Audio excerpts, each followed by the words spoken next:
Hey, everybody, and welcome back to another episode. I'm your co host, Brandon Cobb with HBG Capital. And today I've got Dr. Allen on the show. He is a seasoned investor with a PhD in organizational systems psychology with over 3 decades of experience guiding personal and organizational growth. He inspires dynamic professionals to passionately engage in their work of their calling while simultaneously securing their financial well being. He's the founder of the Streams to Impact Prosperity program and the Streams to Impact podcast. He passionately empowers professionals to engage in their calling, make the galactic impact they dream of, and build their wealth. Dr. Allen, welcome to the show. Well, it's a delight to be with you, Brandon. Been looking forward to this. You have a great podcast. Glad to be Well, with you thank here you. today. Well, we had a great conversation yesterday. I'm really excited to dive into your background in psychology, this training program that you have for people learning about passive investing. That's huge. And then I know you've got some very strong experience in the financial crisis. And so we're going to talk about some of those things today. But for those that don't know you, what's your story? Well, Brandon, thanks for asking. I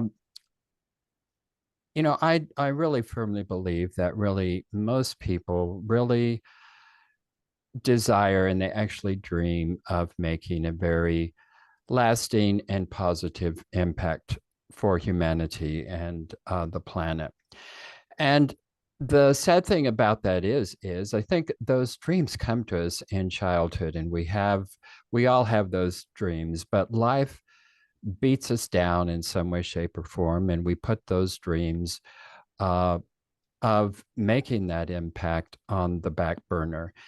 And those of us who are professionals, and that's primarily who I generally work with, have made a commitment to make those dreams come true. So we get our education and we spend a lot of time, effort, energy, and money in getting that education. And then we go into our professions and we get bogged down with all of the minutia of the day-to-day operations of whatever that profession is. And we lose sight of where it is that we really want to go. And I'm speaking from experience. And we all have different milestones in life. And my basic one of the basic milestones in my life, it goes back to when I was in the seventh grade. And I and my family were sitting around a black and white television. That dates me just a tad bit there. And on the show came this special, and it was a special about homosexuality of all things. I'd never heard the term before in my life. I didn't know what that was. But as I was sitting there listening to these interviews, the men being interviewed had their faces smudged out and their identities concealed. And the interviews were taking place in these dreary backroom locations. And as I was listening to these stories, it was like a ton of bricks. And I knew instantaneously that I was one of them. And believe me, that was not rainbows and unicorns. It was more like 1,000 episodes of Rocky's House of Horrors. And on top of that, I had what today is called dyslexia, but at that time there was no recognition of that, and so all through school I had been labeled as a slow learner, not very bright. In spite of that, I did graduate from high school. I went on to college with a very lackluster experience. I did manage to graduate, and I got married. And uh, for the first part of my adult life, I just went from dead end job to dead end job to dead end job. Finally, my wife, who had more insights and understanding than I did, called it quits. And that was really my first rock bottom experience. And I went into psychotherapy, and it was like a light switch. Suddenly, I everything about myself that I thought was negative, my natural empathic understanding and really unconditional positive regard for people. I turned that around and realized those are strengths. And so I went into graduate school, got my master's in counseling, and acquired a job as a university counselor and uh, completed my PhD. Uh, and found tremendous fulfillment and was passionate about the work that I was doing in higher education with individuals and with organizations. And I accidentally essentially started investing in real estate and discovered that it was a wonderful way to develop wealth. And everything was going wonderful and fine until 2008. Mm. And I, through that crash, I lost my job and my identity that went with that, and a huge portion of my real estate wealth went down the drain as well. Those were extraordinarily dark times, and I did a lot of introspection. And actually 20 years after initially going into psychotherapy and going through counseling, educational programs and working in counseling, I finally looked back and I realized that I was still, in many respects, that seventh grade boy full of homophobic self-hatred and still suffering from intellectual inferiority complex. And realizing that was a big major turning point. I came out of a closet bigger than a Kardashian's, and I labeled my reading, writing, and spelling problems for the dyslexia that it is rather than intellectual inferiority. I took a look at the real estate holdings that I had left and and started relooking that whole real estate aspect and started really getting an education in real estate investing. Uh, Started my podcast, developed a huge network of very uh, competent, experienced uh, operators in the real estate business, and then finally really focused in on syndication as the direction that I wanted to go. Initially, I went into that with the idea that I was going to be an operator and uh, and develop my own real estate syndication operations. Mhm. Uh, it soon dawned on me that that was really for me a rather ridiculous thing to do because I had no intention of really giving up the work of my calling in counseling and organizational psychology. And so I realized that I still want to be involved in real estate investing. And I found this path of passive investing, and it's working for me. And I've developed uh, a 7-point plan to take other people down that road so that they can do the same thing. Uh, I I don't want to take passionate people out of their professions. Where would we be without physicians? Where would we be without Right. dentists? Where would we be without educators? We need all of these peoples. And do we want the grunts in those positions? Mhm. We want passionate people who are there because they want to make a difference. And I want to support them in that at the same time that I help them develop multiple streams of income to take away their need to use their calling for their livelihood. So you've done a lot of things. You've got a very extensive background. You've got a PhD. You have built this life where you're able to do what you want and really enjoy the passion that comes with that and still be able to invest in real estate, but not be actively involved in it, which is a huge accomplishment. I think people don't realize how much active work it is if you're an operator. And so you kind of realize early on, I don't want to be the operator. I just want to be the guy that puts the deals together, raises the money, underwrites everything, and is a partner with the operator in the deal. For those that don't know what counseling and organizational psychology is, like, what is that passion today that you're focused on?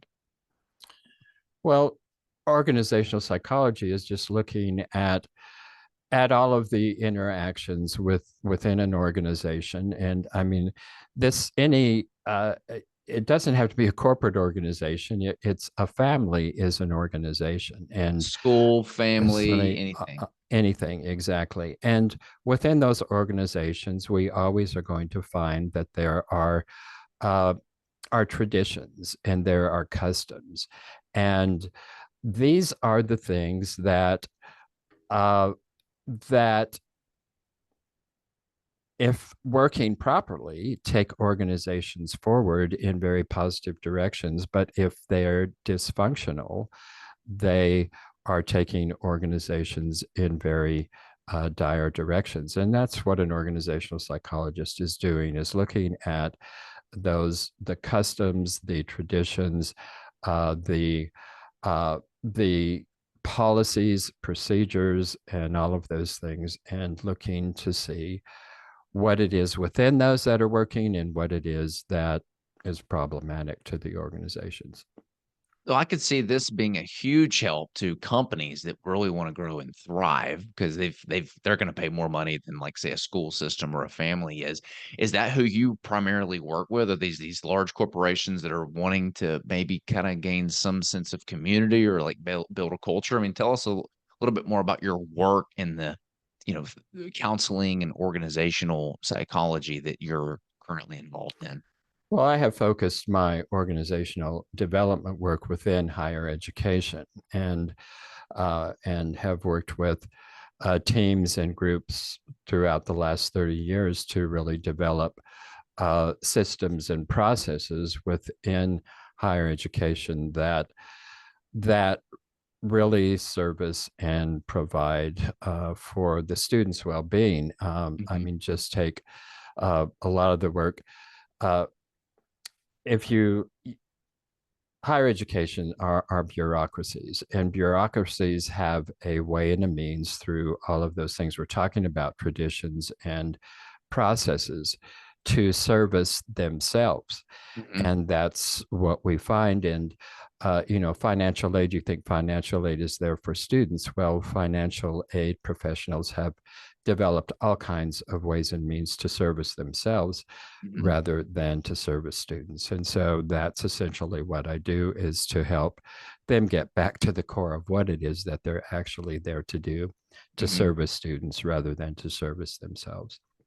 Can you give us some examples of maybe what's been implemented to help the students? One thing that comes to mind is I know that my sister, she has her kids in Montessori, and I know the Mhm. Montessori way, especially in high school, is the seniors actually have to serve like lunch, or I might get this wrong, so don't quote me, but I know that the upperclassmen actually have to serve the food to the younger classmen, Mm. which is kind of a little bit of a flip flop. When I was in high school, I remember that it was, the seniors were kind of in charge, and look out, they're don't mess around with them, like they're the head honchos.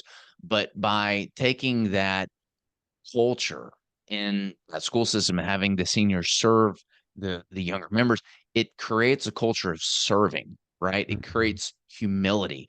Um, I would even argue that you could push in create, some integrity there too with those lifestyles. So that would be something that I would think would be like a real life example. Is that similar to what you're helping create and implement into the education systems? And would love to hear, maybe some other nuances that have worked really well.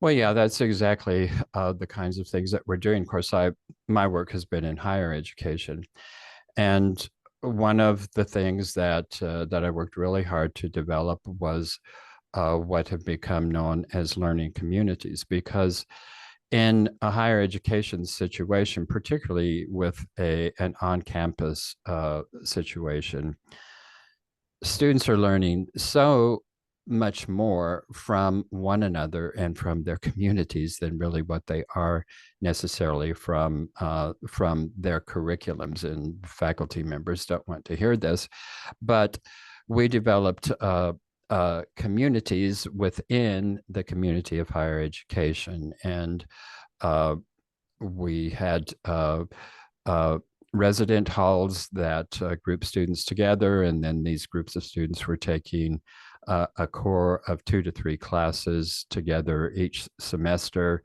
And so they had that continuity from the residence life into the curriculum, and really expanding on what they were learning in the curriculum by taking it into their residential life and into their social life, and really integrating that whole educational experience. Um, Another example is, I was talking about financial aid. The financial aid office, this one particular financial aid office, where they had this mechanism that they had put in place that uh, and the reason they put it in place is, of course, financial aid office is responsible for ensuring that the students that they're providing financial aid to are actually there on campus. So they had put this mechanism in place that students had to go. This was 20 years ago. Okay, so they didn't have cell phones to go to. So students had to go into their actual computers and click this button that says that I am here. This is after they had already uh, uh, are registered in the resident halls. They're already in their resident halls. They'd already gone to the bookstore, got their books. They'd already gone to the eating facilities. And then that's not enough. The financial aid office was requiring them to go in and physically click this button in their computers that says, I'm actually here. Well, this was creating huge lines in the dining halls, huge lines in the bookstore, um, and and it was all because of this one little mechanism. And so uh, I started looking at that from a systems perspective. Well, what's causing these lines? And it came back to it was financial aid and that one little button. And so we did away with that one little button and put mechanisms in place for financial aid to verify that students are there rather than from that one little mechanism. Did away with the lines, and the opening of semester flowed much smoother, much more smoother for students. So those are just a couple of examples there. Wow, that's incredible. I want to pivot over talking a little bit more about real estate now. You went through quite the whirlwind in 2008, 2009, the global financial crisis. What were you investing in during that time, and how has your investing philosophy changed to today? I was investing in, well, I was doing what now is called house hacking. There was no such term for it back then, but that's what I was doing. I was purchasing single family homes, and they were large family homes, and so I was converting them into either duplexes or triplexes, and and that is a wonderful way to develop wealth. But I was also listening to and following gurus that, there's so many gurus in in real estate, and some of them know what they're talking about, and a whole lot others don't. And these gurus that I was following were saying, just keep leveraging to the max. And so that's what I was doing with each of those properties.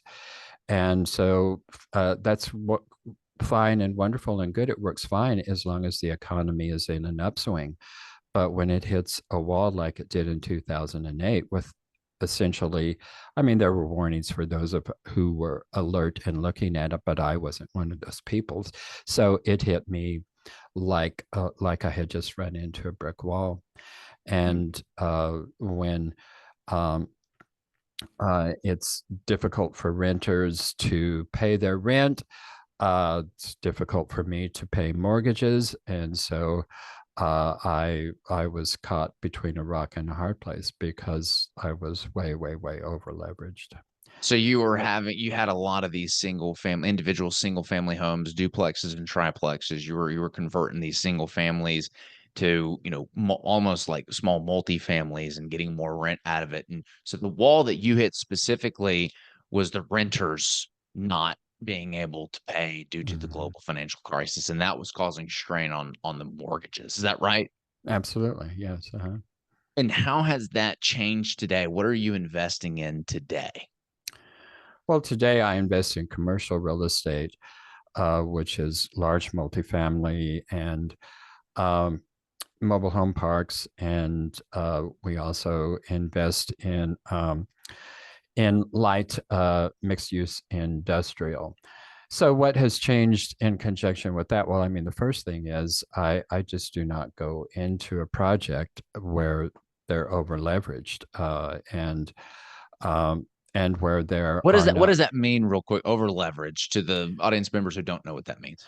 Well, what I was doing was in terms of I was leveraging these properties. In other words, I had loans of those on those properties of up to 98% loan to value. And you can boost your wealth as long as everything's going up in doing Yeah. that. But you can't sustain that kind of leverage in a downturn. And so the leverage that I just won't work with anybody who's leveraging more than 70% loan to value. It just I just don't do it in a commercial setting. Um, and uh, and then I do not like to get into situations where there is only one exit strategy. And so Mhm. if they're purchasing properties on a bridge loan, which happened a whole lot from 2017 up until 2022, when really essentially the bridge loan market changed considerably. Well, those bridge loans that they got in 2020 to 2022, they're coming due now at high interest rates, and they can't refinance those loans in in a financially feasible way to continue to maintain those properties. And so Right. that's a case of only really one exit strategy, and that's always a recipe for problems. Um, and so uh, I don't work with operators who I mean, you can do bridge loans if you do them correctly, if you have a sufficient amount of reserves in place Hmm. that you can sustain that uh, and that you can get through these crises, then that's one thing too. So, I mean, you have to look at the reserves as well as the loan to value on the leverage there.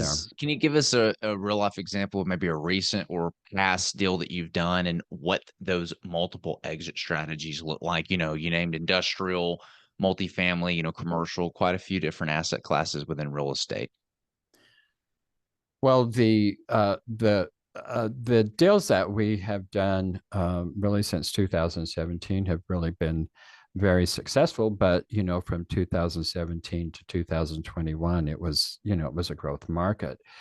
But I was working with managers who really knew what they were doing. I'm still working with those same people, and they're coming through these crises quite well because uh, they packaged loan products in ways that they weren't caught between a rock and a hard place. They're they have used bridge loans through these times, but they have had the reserves to carry them through in the face of a crisis that like we are currently facing here, without having to go back to the investors to do a capital call there. And some of the ways currently the products that we're currently working with and we just recently closed on products, it entailed uh, uh, uh, taking over loans that were already in place, as well as owners providing a good portion of the financing for those kinds of things. Okay, so for example, on this particular deal, exit strategy number one was, hey, we if everything goes according to plan, we'll just refinance out of it. Exit strategy number two, oh boy, interest rates went up, which they did. We've got all these reserves on hand to be able to still get the refinance. Is that a good Right. example? Yes. Yeah, Okay. All exactly. right. Yeah. Yeah, I wanted to give some teeth to that. I want to talk about the Streams to Impact Prosperity Program. What is that? You and I were talking yesterday that you've got this, there's a need in the market. And I agree with you that there's just not a lot of education out there for passive investors to learn more about all the different real estate options available to them and the risks. And we've got an ebook on our website. We try to do it, but it's a lot, right? It's almost Mhm. like someone asking you, well, hey, how do you raise, I'm having a kid, right? I'm having a kid. Now we're come to you and say, hey, how do I raise a child? You've got some ideas, but there's no way you can explain everything that's involved in that. And that's how I would compare it to somebody asking me, well, how do I invest in real estate? It's a pretty packed question. So tell us about this Streams to Impact Prosperity Program. Well, the Streams of Impact Prosperity Program is a program focused up on passive investing. And in passive investing in commercial real estate, you don't have to be the expert in absolutely every aspect of it. There are so many aspects to commercial real estate. There is the procurement process, there's the underwriting processes, there's the negotiating processes, there's the due diligence processes, there's the asset management processes and the property management processes, and then the oversight of that whole syndication process. Well, you to be a passive investor, you need to understand all of those Mm-hmm. components, Yep. but you don't have to be the one doing those components. And that's what our Streams to Impact program. It's a 7 week program, and we just take people through the uh, the the things that they, as a passive investor, need to know to be sure that they're investing in a viable investment, and to be sure that the team that is doing this is an experienced, knowledgeable team that knows what they're doing. And then we just take them through the key parts of that, which is, first of all, just understanding the 5 reasons that make a real estate investment the ideal investment, which is the income, which is the cash flow,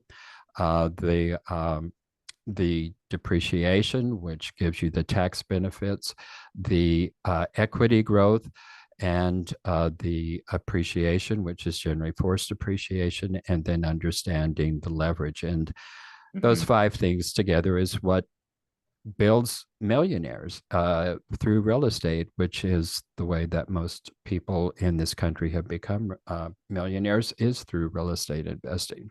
So understanding that, and then you have to understand the underwriting process. You don't have to become an expert in an underwriter, but you need to understand how that underwriting process works. And then you need to understand there are actually 3 documents that you need to know, which is the operating agreement and God, my mind just went break here. Probably private placement memorandum, Yes, subscription thank you. agreement. Yeah, private placement memorandum and the subscription agreement. Understand what those 3 documents are. Know what to look for when you're presented with those 3 documents, and with those things really in place, you can become you can go from being a very hesitant, fearful real estate investor to becoming a very confident passive investor. And we do it in really seven steps, 7 sessions, hour and a half a week for 7 weeks, and you're ready to invest in real estate. And if you're invested in the stock market, you probably have had to put in at least that amount of time and energy to understand the stock market. And then you come up with a very volatile product that drives me crazy. I don't know, some people do fine with it, but Yeah. I just can't deal with that. And so I like a solid and a stable investment. And that's what real estate offers people. And it's perfect for professionals who are engaged in the work of their calling. And I have tons of examples of physicians, dentists, educators, and so on and so forth who are doing exactly that. I love it. If people want to learn more about you, learn more about your Impact Prosperity Program or your Streams to Impact podcast, where can they go? Well, they can certainly go to my website, which is steedtalker.com. And Steed is the horse, Steed, and Talker, like I'm doing now, TALKER.com. And that's where they can find me. And I offer to your viewers and your listeners here an excellent opportunity. So I provide a strategic consultation. It's about an hour and a half in length, and it really has a value of about $497. And for your viewers and listeners, I will offer them a complimentary strategy call. And in that call, we'll do three things. We will really look at and clarify what their vision is, what their values are, and take a look at some of the challenges that are getting in their way of really achieving that. And then we'll just talk about the blueprint to get them from exchanging their time, effort, and energy for a livelihood to developing multi-streams of income that give them the time freedom to pursue the passions and fulfill the dream of making an enormous impact in this world. I love that. And you said that was steedtalker.com, like the horse. That is correct. And then just click on strategy and schedule a time to meet with me. We'll make sure all those gets posted in the show notes. It's been an absolute pleasure having you on the show, Dr. Allen. Delighted to be back with you, Brandon. Thanks so much for the opportunity. Absolutely. And if you get value from these episodes, show Dr. Allen and me some love. Share this with your friends and family. Subscribe, leave us a review. We'll see you guys next time.